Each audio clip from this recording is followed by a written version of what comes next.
You're listening to the Broadway Podcast Network. In the spirit of reconciliation, the Theatre Thoughts podcast acknowledges the traditional custodians of country throughout Australia and their connections to land, sea and community. We pay our respects to their elders past and present and extend that respect to all traditional custodians of the land on which our episodes are recorded.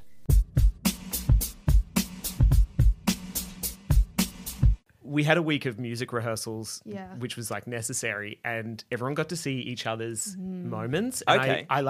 because I was in the room for some of it, and you see Carla responding to seeing Grace singing No One Else for the first time, or Grace responding to seeing Carla sing Sonia Alone, or hearing Zoe Frangos sing Dust and Ashes. And it was such an amazing moment that everyone could be like, oh, wow. Like, I loved you before, but wow. It was like from day dot, like everyone opened their page and they were already playing the score. And I was like, oh my God. I was shocked. I played the tambourine. That's my contribution. I'd be the triangle or something.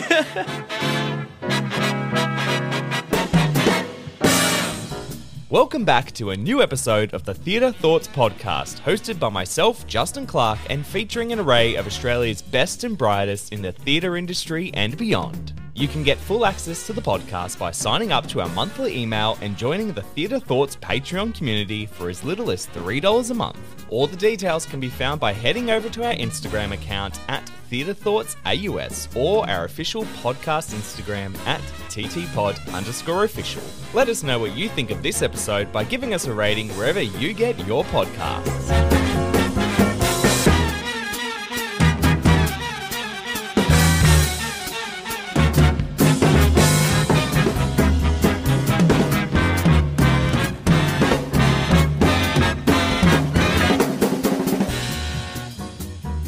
Welcome everyone to a very special episode of the Theatre Thoughts podcast. I've come out of the studio today to talk to two amazing creatives who are involved with a brand new musical coming to Sydney. So first of all, we have a very in-demand creative with over 2 decades of experience in the industry who studied at WAPA and VCA and has worked on over 20 national tours. Most recently was the resident director of Hamilton for Australia and New Zealand, has directed and acclaimed productions of Bear and Memphis the Musical, and is the co-artistic director of the Stephen Sondheim Repertory Company. Watch this. It's Dean Drieberg. Thank you. Welcome. Thank you. And then, of course, we have, hailing from the Gold Coast, Queensland, a performer who obtained a Diploma of Musical Theatre from NIDA in 2018, part of Squabbalogic's Australian-made concert at Seymour Centre in 2021 before going on tour with West Side Story for Opera Australia in the role of Rosalie. It's Grace Driscoll. Hi. Thank you so much for joining. Oh, sorry, my voice just popped in. That was awkward. How are you both?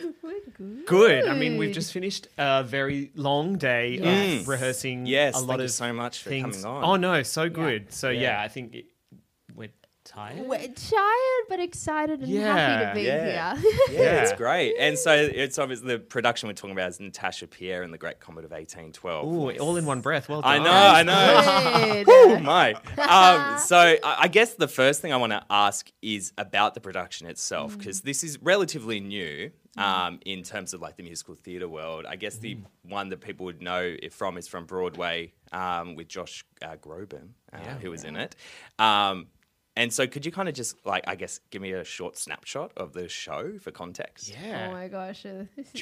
I can talk about what the show is and maybe you can talk about what the story is. Yeah. Sure. Yeah. So it kind of originated, it's a section of War and Peace. I think it's like 72 out of, I don't know, 1,200 and something pages. So it's a section of War and Peace that has been turned into a musical, but in a really clever way where it's using folk and electropop and techno and contemporary music styles to tell the story. Yeah. And it was originally played in a like 85-seat theatre, black box theatre downtown. Yeah. And then moved into a custom-built tent and then eventually ended up on Broadway. Right. Okay. And this is the Australian premiere of the work. Which is very exciting. Yeah. It's had a lot of different lives before coming here. But the story centres on the 70-page portion of the novel. It features Pierre, who's kind of one of the main characters of the pieces.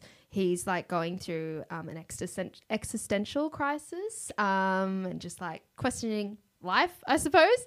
And it also follows Natasha, who becomes embroiled in an affair. Ooh, saucy. Scandalous. Yeah, very scandalous for 1812, with a character named Anatol Karagan. So, there's a host of really crazy, cool characters. The music really ties into the piece. It's fully sung through as well, which is really fascinating and exciting. You just come see it. It's something different. It's definitely it's not like any other music. Non-traditional, non-commercial theatre, and that's kind of how it was born as well. I think the one that sticks in my head is the one video I saw, the sneaky bootleg version of the opening number on Broadway, where it's the prologue and introduces every single character. Yeah. For some reason, it just I love that song so much. When I was I added it to my Broadway soundtrack, when I'm driving, and I tried to get it right in my head. I was like, Anatol, Natasha, and and so it's a nice little intro to the show, because I guess it can be a little bit confusing in terms of how many characters in the plot and so on. Yeah, and so it's a clever tool. Some of the show is, I mean, the way that we're building it is definitely in a much more ensemble way. Definitely, Pierre and Natasha are very central characters, but every person gets a moment, every person gets a song. Yeah, totally. And so it's just that opening prologue moment is a good way to introduce all these people that you're going to meet. And some of them you only meet them once, so you'll remember them very easily. And that piece in particular was written, the author Dave Malloy, who wrote the show, was written because they were like, how do we quickly and succinctly get into this world that we want our audience to be in, and also tell them that they're in for a long night with a bit of satire as well, it's a complicated Russian novel. Very it's complicated. Very much. It's basically the song is the 12 Days of Christmas. But done with the characters. Oh my god, I never thought of it like that. Yeah, of course it is. Yeah. It's the same kind of framework, and so by the time you get to the end of the song and you've repeated the names enough, you know who they are, and then one word to describe them. Yeah. Except for Pierre, who gets a whole 3-minute song because he's very complex. Yeah. Complex character. So Dean, you're directing this version, and I want to jump on something you just said about the ensemble kind of element to it. One thing I wanted to ask was, did your time working on Hamilton, is that kind of where you're drawing a lot of inspiration from? Because that's a very ensemble driven show as well. Yeah, I'd say more so than Hamilton, because Hamilton still has principals and then there are the ensemble. This is a lot more blended, and we don't have an ensemble of dancers that aren't featured.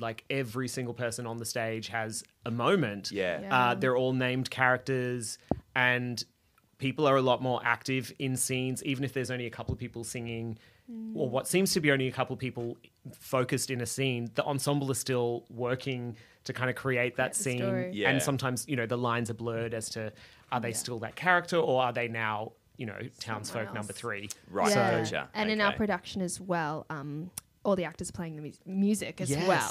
So that's probably how do musicians. We only get to this so far into the podcast. It is my favourite trend that's come out of musical theatre in recent years is the actor musician. I think it is perfect. And I think we did it originally as, this is a great way to approach this work, but then once it's a really hard score. Yeah, that's real difficult. But the creative team have chosen some incredible artists from all over the country, actually, to fulfill these roles, and they're smashing it. Not everyone is a music theatre person either. A lot of people have done other things that give them the skills to do music theatre, but they haven't necessarily done a musical before. Yeah. Okay. And that makes it so much more interesting as well. And I think with the styles of music, it works really well. Yeah, definitely. Totally. And so do you want to talk a little bit about your character? Yeah. So Natasha, she's pretty similar to in the novel. So she's described as being young. That's her first main descriptor. And throughout the piece, I would say she kind of goes on this journey from girlhood to womanhood, I would say. Right, okay. And she just obviously with the affair that she becomes entangled in, that kind of speeds that up, and she just kind of learns, for me, she learns the meaning of unconditional love. Right. Through, I suppose, the characters that she ignores for most of the show. Yeah. And then at the end, she kind of learns and realizes that for me. So yeah, she's very, very fun to play because she has so many different facets to her. And that journey in particular is it's just got so many different layers, and there's so many different relationships with each of the characters that bring out a different side in her. And I think you also bring more out of the character than what's on the page as well, because she can be very two-dimensional. Okay. But I think Grace has such a facility to like show emotion and show a real journey that for me, like, I haven't seen the original production. I've only ever heard the soundtrack, but already just what's, on the page, I'm feeling like Grace has so much more range and makes her way more relatable and three-dimensional and it's just interesting because she definitely does start as like young naive girl, which is such a trope that you can play into, but that's part of the journey, and then the as it progresses, and then Act 2, all these other layers come out. So it is really fascinating. That's so cool. I actually bumped into Carla Gare in Melbourne when I was down there. I went to see the Emerging Music Writers program they had, which was incredible. But we had a little quick chat about it, and I was like, oh my God, I'm so excited to see you. So you have like an amazing cast as well, like you said, like from all over the spectrum. Yeah. I mean, we had a week of music rehearsals, which was like necessary, and everyone got to see each other's moments. And because I was in the room for some of it, and you see Carla responding to seeing Grace singing No One Else for the first time, or Grace responding to seeing Carla sing Sonia Alone, or hearing Zoe Frangos sing Dust and Ashes. And it was such an amazing moment that everyone could be like, oh, wow. Like, I loved you before, but wow. It was like from day dot, like everyone opened their page and they were already playing the score. And I was like, oh my God. I was shocked. I played the tambourine. That's my contribution. I'd be the triangle or something. the tambourine. And you play a bit of glockenspiel. Oh, there you go. That's okay. I'm just, consistently floored with who these creatives were able to find. And everyone is just so perfect. And it's...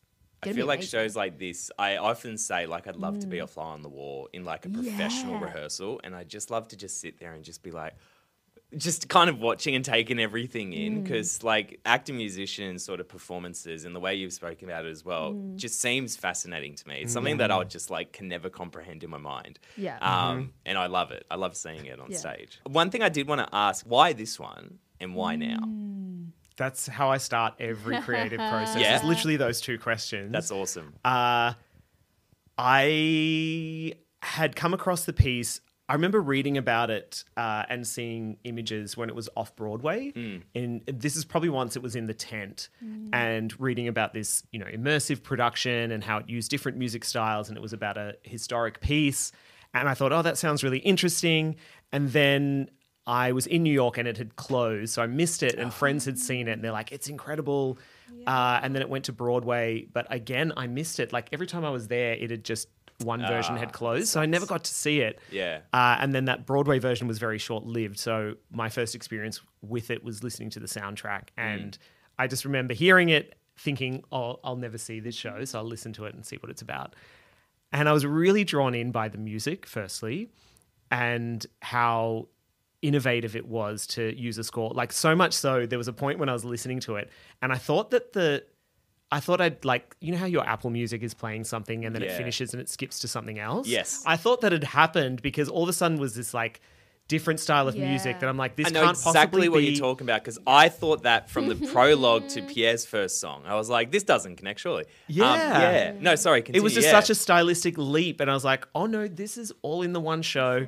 And that kind of, I was really interested in how you could do that in a show and still make it cohesive. And it completely is when you go on the journey of it. And the choice of music is very specific. There's a reason why the music becomes electronic all of a sudden. You got to come and see the show to find out why. I'm not going to give it away. But that made me interested in it. And I was pitching, I wanted to direct something for Darlinghurst Theatre Company, and that was on the list. And I didn't think they'd go for it because they had done once. And I'm like, they wouldn't do another actor muso show, but I'd pitched it as an actor muso show. And then, the Darlinghurst were like, Natasha, Pierre and the Great Comet, do you want to do it? And I was like, which is amazing. Absolutely. Yeah, we have to shout out to Darlinghurst Theatre Company for programming. Yeah. Something like that needed a second life after its Broadway. Yeah, and especially something new because we're dying for new things. I know I am personally, I'm just dying for new Yeah. things to come. Yeah. And it almost was one of those things that kind of passed over. Yes. Yeah, I was obsessed with this show when I was studying musical theatre. Ooh. Yeah, I think what drew me originally was the young woman of color lead. Back when it had Philippa Sue in it, and I remember like the day that the Broadway cast was released with Danae Benton, me and my friends were driving to like theatre practice, and we like put it on straight away. Okay. Like that's how obsessed we were That's with it. amazing. And like, yeah, it's just so exciting that it's having a second life here in Australia, and shout out to Darlinghurst because they rock and they're amazing, and let's keep that up.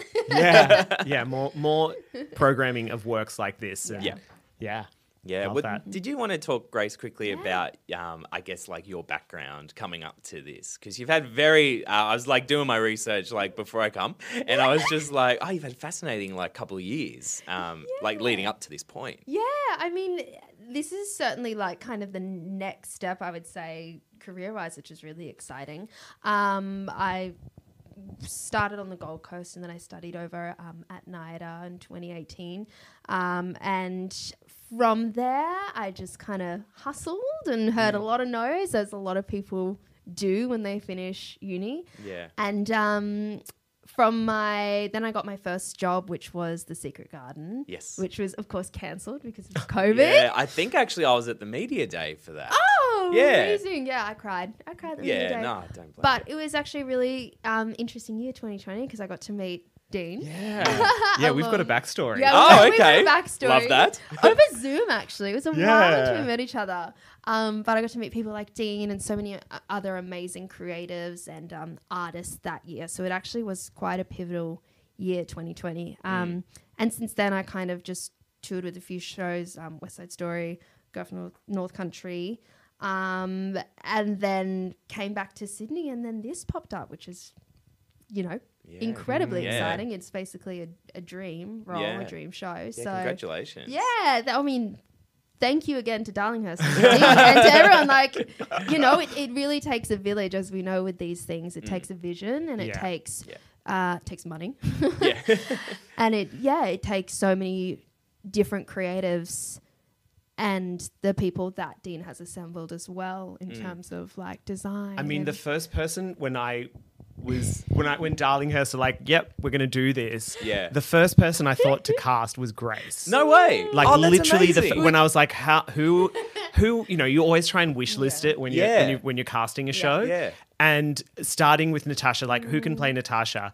And I couldn't get past Grace because I'd known her as an artist and I'd seen her perform, and I knew vocally, there is a song called No One Else, and literally there is no one else can sing no one else like Grace. So it was like an immediate thing of like, I would love to work with Grace. And we'd known each other and done like little things, but nothing of this scale together, and obviously wanted to. So I'm like, Grace, can you audition for this show? And I was like, absolutely screaming internally. Yeah. But Fine. also to have that incredible trust, like from Dean as a director straight off the bat has, just upped my confidence and my kind of ownership of the role in the show. And it's really exciting to feel so, empowered. Yeah, But for again, sure. it takes a village. Yeah, it's a lot of people working on these things, isn't it? Yes, absolutely. Yeah. So, And I guess, very Dean, with grateful. your background as well, I mean, how do you summarize like yours in the space of a podcast, I suppose? Yeah, my whole life story. And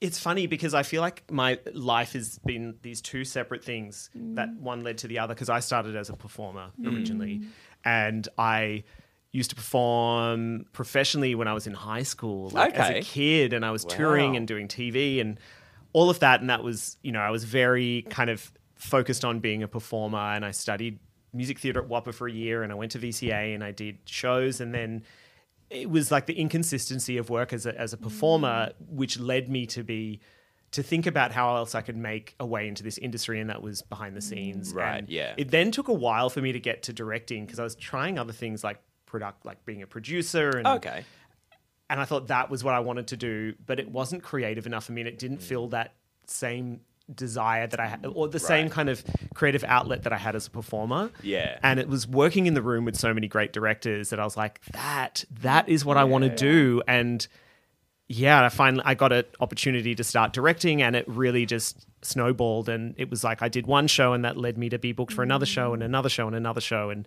next minute, it's we're here doing Natasha, Pierre, and the Great Comet. Which, like, you know, having Dean occupy those spaces as well is absolutely amazing. Like, you know, he knows that he's been like so instrumental for so many people's successes, especially young artists. I hope you do, though. I hope you know, like. I don't think our heads are going to leave the door. Like, this is kind of blowing up. No, truly, but your impact is incredible and so far-reaching. Like, even to have you behind that table on a panel and then working with you on the floor is amazing. And you should be booked for everything. Never stop working. Yeah, please book me. I hope. Yeah, I didn't know you before. I love that. That's, you know, do that as well. But also having you in those directorial spaces is, you know, it's. I do think some of the best directors are the ones that have stage experience. Yeah. Because they can see it from both angles, I suppose. Yeah. And also having, like, because I've produced shows as well, so I kind of get that organizational logistic side. I've done marketing, so I do understand everything, all the sides of the beast. So and that does inform, you know, your process and how you do work in the room. Yeah. Well, I guess one of the next questions I want to kind of segue into, there's one big one I've been asking, but I want to save that to last. I'd love to know, like, speaking about careers, your favorite production or anything you've been involved in that has stuck with you as, like, this was truly special to me. This one? Is it too early to say? Yes, Never too early. I agree. This one definitely. One of my favorites was actually here in Sydney. It was after I just graduated. It was production at the New Theatre. Oh, cool. Called Meet Me in St. Louis. Oh, like the Judy Garland musical. The Judy Garland musical. Oh, wow. And it was the first time that I auditioned for something that had like a legit sound, which is where my voice, which is my home base, and they'd already cast the lead actor, who is now one of my like very close friends, and she was white, and so I came in and I was like, oh look, I really want this role, but like I'm supposed to be her sister, so I don't know if this is gonna, I don't know what they're gonna do with this. I ended up booking the role. That's and so cool. Yeah, it was like a really affirming moment of like, oh no, my talent could kind of, you know, my talent was enough in that space. And I also made some amazing like long-term friends. So I love that. Such a pivotal moment. Was unpaid over Christmas. It was just wholesome and beautiful. Those are the best jobs sometimes, right? Sometimes they are. Hey? You gotta love it if you're not getting paid. Yeah, exactly. Yeah. We loved it. Yeah. I mean, recently, I mean, every time I work on a show, there's something really special about it. It's hard to like choose your favorite child. But I directed the Australian premiere of a musical called Passing Strange last year. Right, yes. Which is another like non-conventional, I love non-conventional musicals. Go for it. It was written by a punk rock musician and semi-autobiographical and about his life growing up in America and then taking like an artistic journey to find himself, and went to Europe and experimented with lots of different vices. And it was this amazing show, again, like Natasha, Pierre, that I'd heard about after it had closed, became obsessed with it and was like, no one's ever going to produce this. And sure enough, a company in Melbourne, Antipodes Theatre Company, approached me to direct it, and I worked with an incredible team. We had a full team, the entire creative team were people of colour. All of our casts, we had a full black African diasporic cast. And it was just creating something, because it was such a non-conventional show. As a director, my staging of it was also very non-conventional. It was gig theatre, essentially, where we had the band was in the centre of the stage, and the cast kind of moved around the band. People picked up instruments. That's cool. And yeah, it was like a really interesting journey and such a great show, and so much heart and incredible people. We got like 5 Green Room Award nominations, and we were the only independent show nominated for Production of the Year against like all the major commercial shows. So it was a great success. So that was a really special time. And again, like working in independent spaces, you can really take risks and definitely be non-commercial. And it's such a great, exciting space. It's a great payoff. Yeah. Like we're doing some wild things with Natasha Pierre. I love And it. people are going to Love come it. and see it. And I'm sure some people will be like, what is this? Yes. But I think that piece kind of asks you to approach it in Yeah. that way rather than definitely. approach it like it's, you know, Sound of Music. So Yeah, exactly. There was something both of you said that was in kind of like both of your things, which I'm picking up on more and more, is how much you care for change and diversity and diverse casting as well. And it kind of leads right into my big question I ask is, how do you think theatre's changed in recent years and how has that impacted the work that you do or the work that you create? Sure. Why not? I think, there's obviously just a lot more social consciousness these days as well.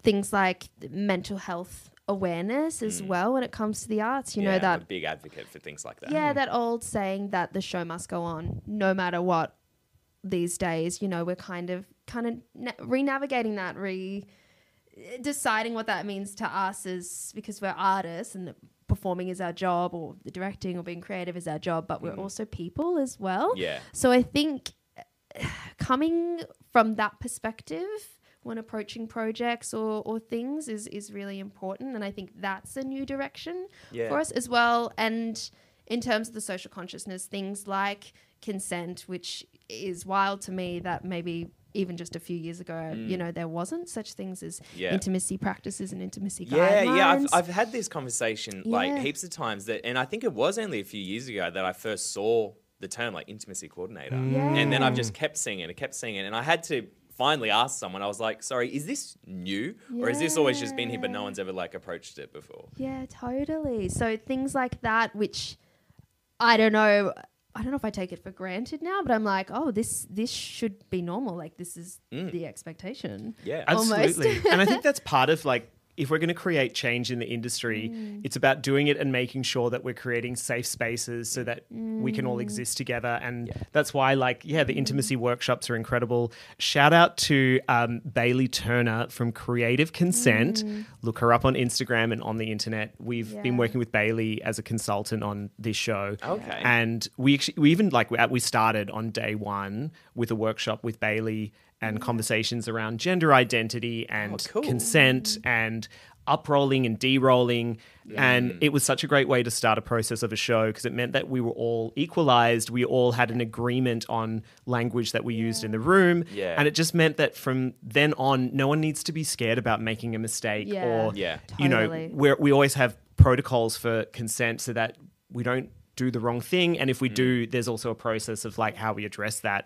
So it just means that we can just feel freer and more creative, and you don't feel like, oh, I can't do this because I might make a mistake. I might say the wrong thing. I feel like that's something that is like has been a thing for me personally, because it's I think like for a few people it is that fear of putting the wrong foot out and then just getting like, you know, hammered for it. But I love that idea of creating a safe space that if you do get something wrong, you know, you can just like rectify it. Definitely. And also being empowered enough as a person to say like, know your boundaries and know what you need and what you can ask from people and for people so that you can do the best job that you can do. Yeah. And a lot of people will say, oh, it's so limiting and blah, blah, blah. But I haven't found it to be limiting at all because if anything, you know what the boundaries are, you know what your parameters are, and you can always be creative and play within that. And there's no reason why if someone says, oh, these are my boundaries and don't go beyond that you're like, oh, well, now we can't do anything. Oh, I hate when people like it's really not that hard and it's not limiting at all. No, and you're not asking too much, and are you? all of the processes are so easy to take on board. And I mean, I've kind of look around the room sometimes and I see cast members doing little check-ins with each other. That's cool. And it's just become a habit and a practice, and it's really easy to do. And it just means that you do it and then you move past and it just really makes easy. the work better. Makes the work easier. I love that. We just want our job to, you know, feel fun. Yeah. You know, drama free, ideally. Yeah. And I think that was a big, you know, that the focus on mental health and consent and language is so important. Also discussions around gender identity. In our company, we have many people we have many gender diverse folk in our cast. And it's really important that we make sure that it's a safe space for them to exist in, and because that doesn't really happen a lot in music theatre, like especially in the way roles are generally cast, very much within a binary, and people who are assigned a certain gender at birth play that role even if they don't identify in that way.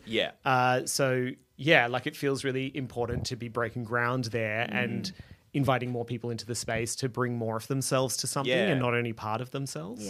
Totally.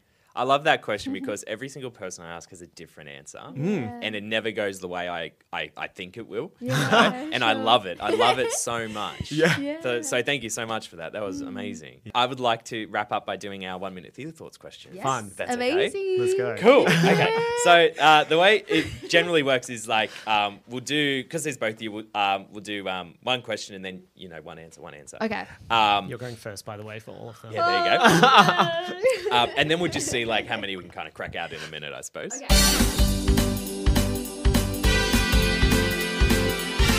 All right, you ready? Mm-hmm. Okay, here we go. Okay. What's been your favourite production you've seen recently?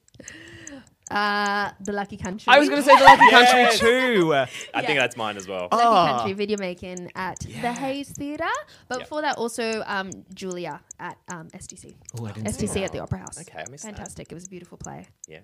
Lucky Justin Country as Clark. well? Lucky Country for many, many reasons. Yep. Yeah. By far one of the best ones this year for sure. Yeah. What's your go-to karaoke song? I don't know if I have one, Oh, but if really? I do, it'd probably be like an ABBA song. Yes. Fun. Love it. I'm normally not a solo singer at karaoke. Yeah. I will just join in the group. So Yeah, whatever the group chooses, I will participate. Who inspired you as a young artist? Audrey McDonald. Yes. Oh, so many people. I, at a very young age, started reading about Harold Prince as a director, Yes, and fun. was like trying to watch as much, documentaries and read books and things about him. So yeah, Harold Prince. Amazing. And the last one is, which production would you most like to see come to Australia and why? Natasha, Pierre, the Great Comet of 1812. Well, here it's coming soon. Yeah, whoa, it's coming. What? It's here next month. Wow. No. Buy some tickets. Hades Town. Yeah. I thought you were gonna Oh my say God, that. Thank you. I say that on every single podcast, and I feel like if I say it enough and It'll I put it out in happen. the atmosphere, At it'll come the back to Darlinghurst us. Theatre Company. Yes. Yes, I feel like that would be the perfect space for it. It I either would think be. that or the Theatre Royal, either one of those two. Definitely an spaces. intimate space. Yeah, it can't be big, not Capital, not Lyric. Darlinghurst actually would be. Yeah, Oh, and don't watch a bootleg. Wait, No, till no, it- no. I Yeah. mean, I'm saying this to the listeners. I'm always that person that's like, don't watch the bootlegs, watch don't it, listen to yeah. the cast recording, experience the show. Because Yeah. I saw it on Broadway, maybe it was like the year it had opened, and I didn't know anything about it other Yeah. than the one Tony Awards performance, Yeah. which I thought didn't really represent the show at all. And I sat in that theater and was so mesmerized, and like I did not sit back in my jealous. seat. I was like leaning forward with my jaw on my lap for that whole show, how and such an amazing. experience. I think I stopped watching bootlegs like when I left uni, because like I think I was in this period where I just wanted to see all this amazing stuff that was Yeah. coming, and then I was about to go to New York, so I was like, no, I'm not going to watch a bootleg. I'm going to actually go see it instead. And now I just don't, because like you just never know when it'll come, and I just don't want it to have like that Yeah. solidified version in my mind. Yeah. It is Yeah. tricky though when we're all the way across the pond. so Like, thirsty, it is, aren't you? You're just like, Not I everyone wanna can see it. afford Yeah. to jump on a plane and go to New no, York. no, so- you can't. yeah, and as a young person, like that's why that's we how wanted to we keep coming here. connect, Yeah. which is lovely. But yeah, come see our show Yeah, instead of the yeah. bootleg, because it's actually coming. Yes, exactly. It is. Well, thank you so much for both of you jumping on and giving us your time Thank you. to talk about the show. I'm really excited to come and see it. So thank you so much. Yay, Thank Yay. you. Thanks for having us. Bye. A massive thank you to Dean Drieberg and Grace Driscoll for joining us as our guests on the podcast. A massive thanks to Jade Yee for helping to organise today's episode. Tickets for Natasha, Pierre and the Great Comet of 1812 can be purchased by heading to darlinghursttheatre.com/The Great Comet. We'll be back at Meraki Arts Bar on Tuesday the 11th of July to talk with the team at Queen Hades Productions and their performance of Tough Titties. Follow the link in our episode's description to book your tickets. This episode was produced by Echidna Audio. Follow them on Instagram at Echidna Audio for all their audio services. Once again, if you enjoyed our podcast, leave us a review wherever you get your podcasts and head to the link in this episode's description for our Instagram account, TikTok, YouTube, and Patreon. My name's Justin Clark, and I'll see you next time here on the Theatre Thoughts Podcast.